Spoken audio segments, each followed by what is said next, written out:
In this video, you'll learn how to obtain your KuCoin referral link and code.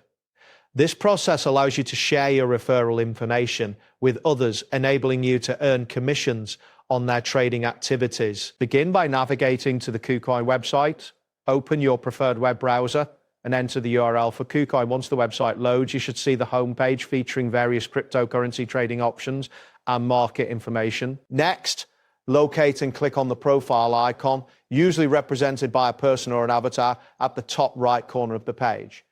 After clicking this icon, a drop-down menu will appear showing various account options and settings related to your profile. After that, select the referral option from the drop-down menu. This section is dedicated to your referral program information. Once you click on it, you will be directed to a page that outlines your referral statistics, including how many users you have invited, and you will now see a button labeled Invite Friends to earn 25% commission. Click on this button to access your unique referral link.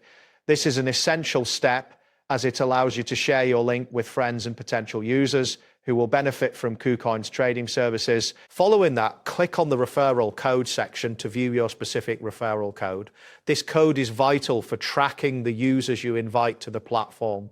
Ensure that you note this code or copy it for sharing purposes later. If you wish to get your KuCoin referral link and code quickly, you can find the link provided in the description or pinned comment below the video. This will take you directly to the necessary page where you can retrieve your information. That wraps up today's guide. Thanks for watching, and catch you in the next tutorial.